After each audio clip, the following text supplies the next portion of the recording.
Work on your personal philosophy. Your personal philosophy is like a guidance system.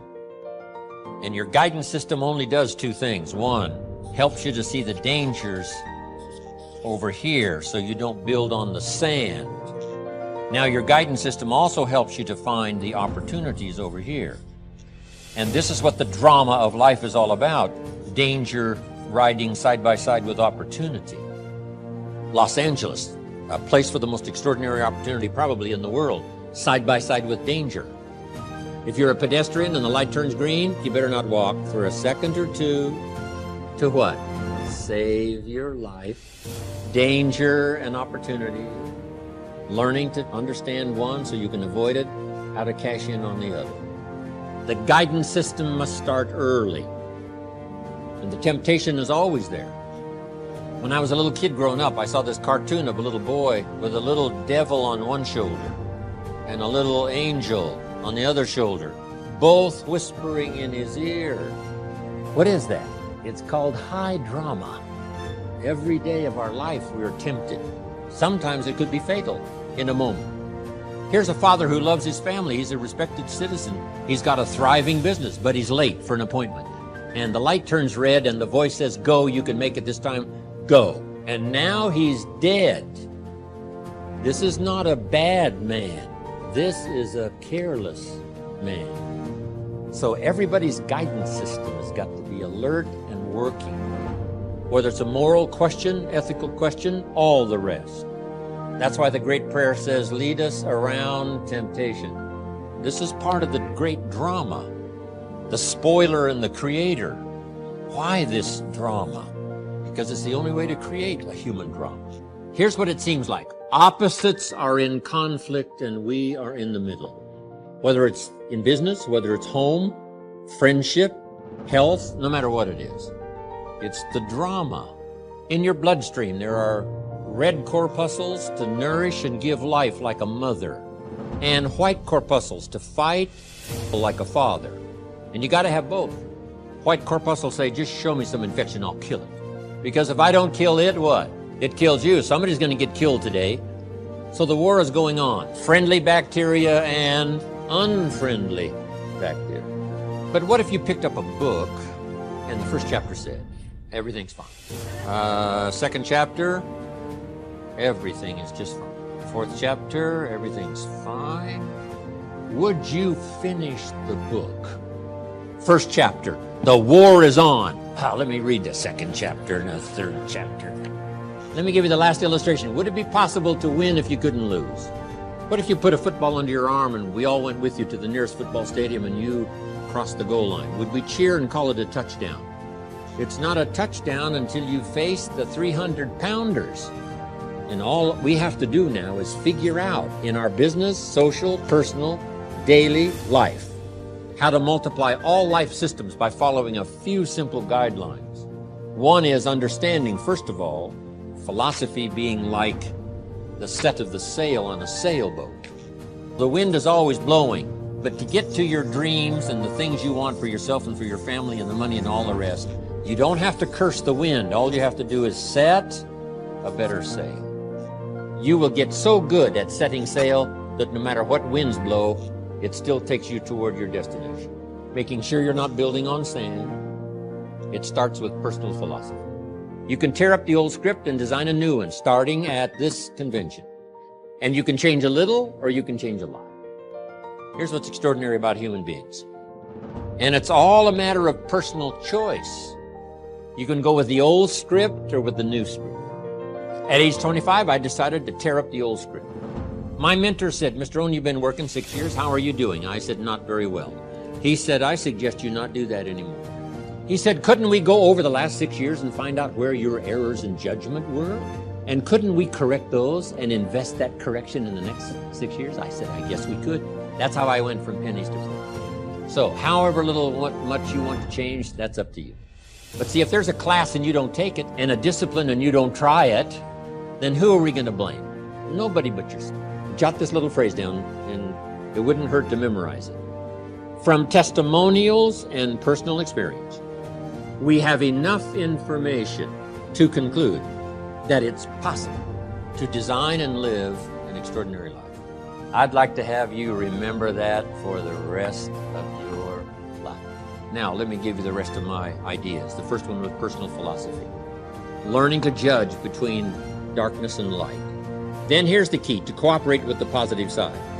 It's like your health. What if the body calls for a banana and the guy sends it a Budweiser? Now, if you sent the wrong material, couldn't the body now say, whose side are you on? Now here's 4 more key ideas. One is personal philosophy. Here's the next one, attitude. First, it's what we know so we can make wise decisions about danger and opportunity. But second is how we feel. First, it's how you feel about the past. Not carry it like a burden, but let the wise lessons you learned from the past now serve as fuel to furnish the future. Next, a good attitude about the future. You got to set your goals. I started this process when I was 25. Literally rocked my world, changed my life. Here's how simple it is. Decide what you want, write it all down. Just make these lists and put everything on your list. Little things, insignificant to someone else, important to you. I put a little revenge on my first list. Some of the people who said I couldn't succeed, they went on my list. Couldn't wait to get my new car, drive it up on their lawn. Say, oh, pardon me, here's the money to have it fixed. Little satisfactions, right? Set your goals. Decide what you want. Write it down. It's powerful stuff. Next, it's how you feel about everybody. You cannot succeed by yourself. So a unique sense of appreciation of everybody goes with the territory of leadership. The gift of America is everybody who came over the last 200-300 years, bringing with them their gifts. Gift of medicine, gift of healing, gift of music, gift of the work ethic. So learn to appreciate the gifts. Now, the last attitude is how you feel about yourself. Nothing more powerful than self-esteem, which creates self-confidence, doing what you know you should, so that at the end of the day, you have high self-esteem.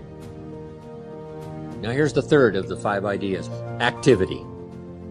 The old formula says 6 days of labor, 1 day of rest. Don't rest too long. The weeds take the garden. That's how you turn nothing into something. You know, some are trying affirmations, but that's silly. It says, every day in every way, I'm getting better and better. What if that's not true? Make this note, affirmation without discipline is the beginning of delusion. It's not called 6 days of affirmation, it's called 6 days of what? Work. But why embrace the work? It is because the work builds the city, conquers disease. The work builds a career. It's the work that builds a relationship. So embrace and look forward to the work that changes ideas and faith into reality. Wisdom and faith, uninvested in activity, serves no purpose. Now, here's the last 2. Measure progress. If you're going to play the great drama game of life, the key is to keep measuring progress to see how you're doing. How's your income doing? How are your investments doing? Measuring progress. That's what we call the name of the game. You must make measurable progress in reasonable time. Now, we must be reasonable with time. Can't say to someone every 5 minutes, how are you doing now? Here's reasonable time. 1, at the end of the day. The old prophet said, if you're angry, try to solve it before the sun goes down. Tomorrow it might be too heavy to carry. Today, to count, how are you doing? You have how many properties now? Success is a numbers game. And you've got to set up your own measuring system. Don't wait for somebody else to do it. Because society doesn't demand that you build a financial wall around your family nothing can get through. That you must demand of yourself. You must be responsible enough to measure yourself. How are you coming on this financial wall around your family? How are you doing? Find some ways to measure so you don't become disillusioned, thinking, oh, it looks okay, when it really isn't okay. Measure, check. It's the game to play. Now, here's number 5. And it's called lifestyle. Because the essence of life is not a Ferrari or a bank account. Here's the essence of life. Learning to live a good life. Productivity is the name of the game. biggest share of our life is to produce. The old prophet said, the sleep of a laboring man is sweet.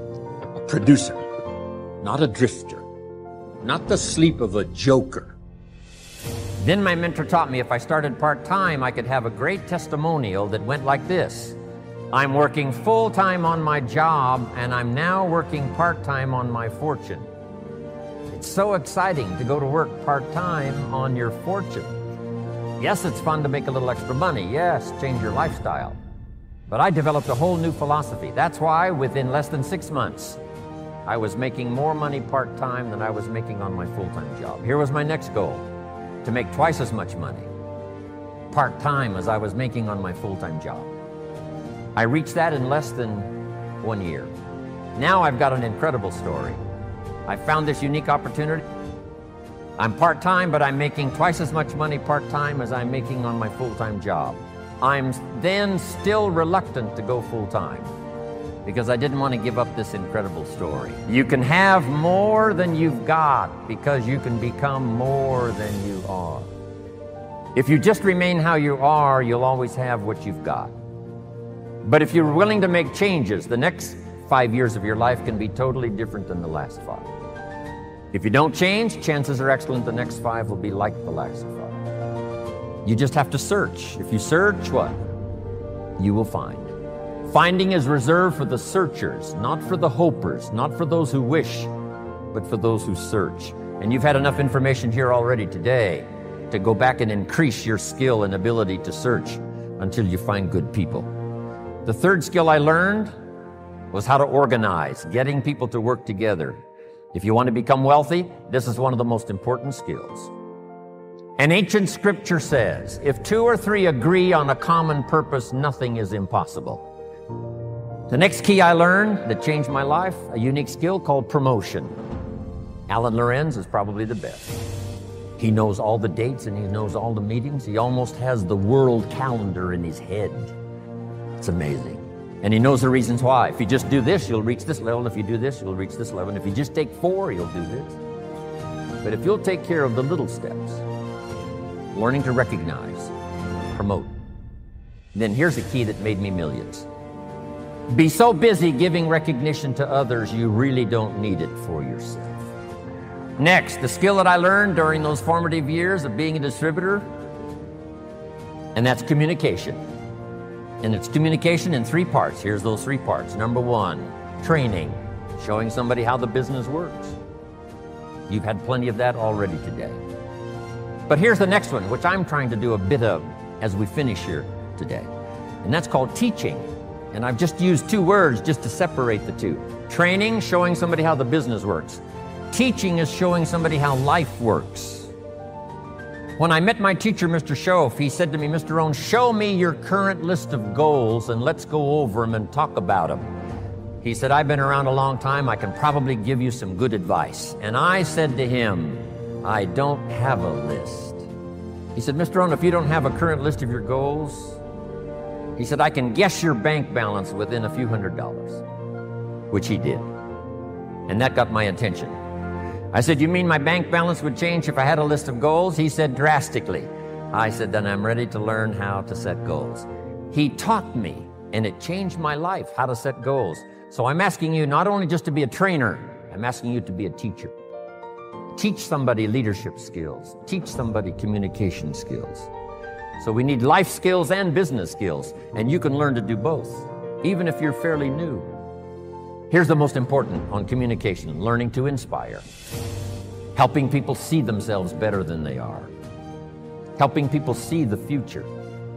Helping people see not just with their eyes, but help them to see with their mind, insight. Seeing with your eyes we call sight. Seeing with your imagination we call insight. Helping people to see the vision of the future. Help people to see the possibilities. Describe to them the potential. What's available, using testimonials. There's so many testimonials now, people that started with nothing. Learn to work with the people who deserve it, not the people who need it. Because that's the way life works. Life doesn't respond to what we need. Life responds to what we deserve.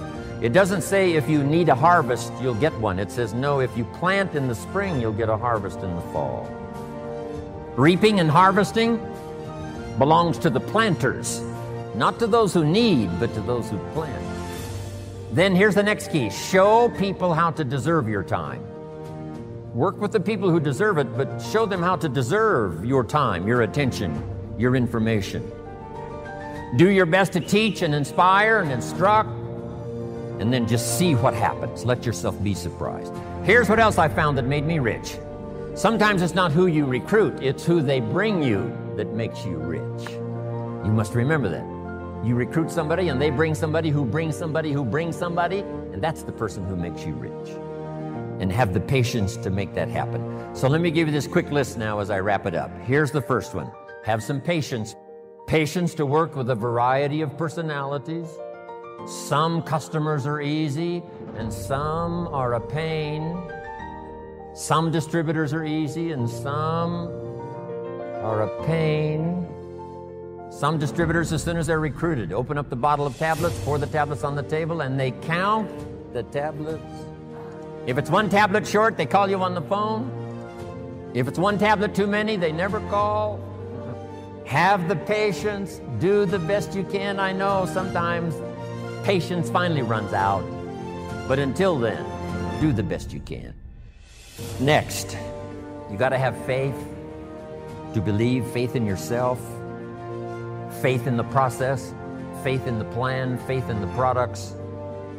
With what we've heard now about products these last few days, and especially today, you can have faith that Herbalife's going to continue to have the best products available that science can possibly produce.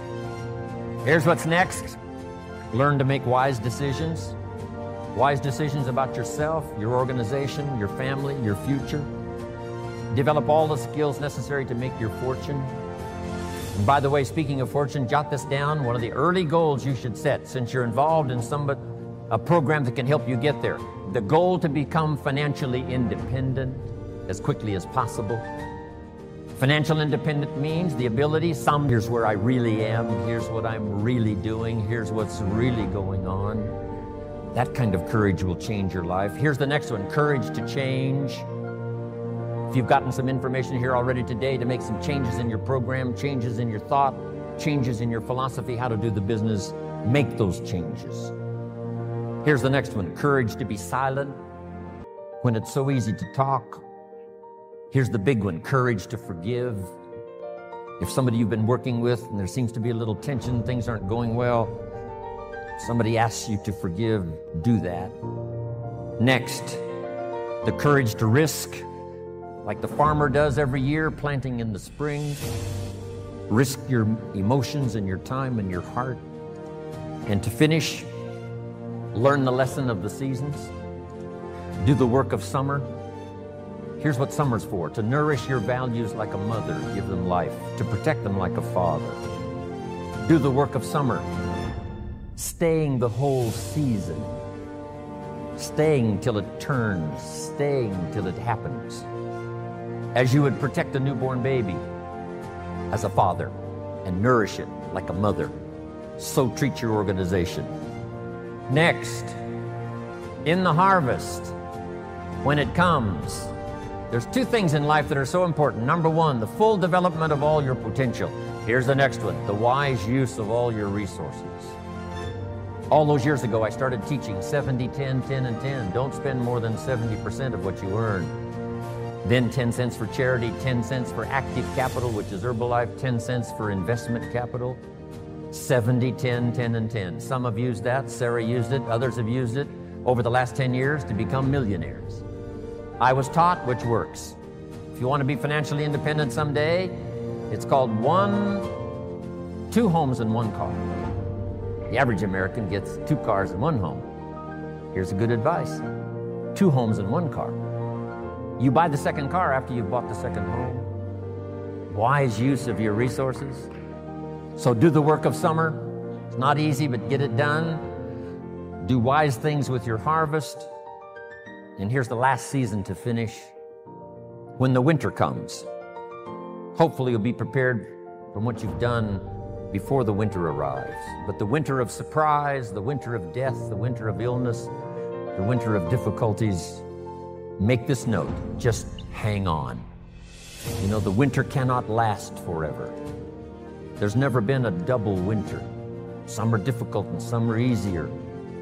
There's never been a double night. The night only lasts for a few hours, and then the day finally dawns and the shadows flee away.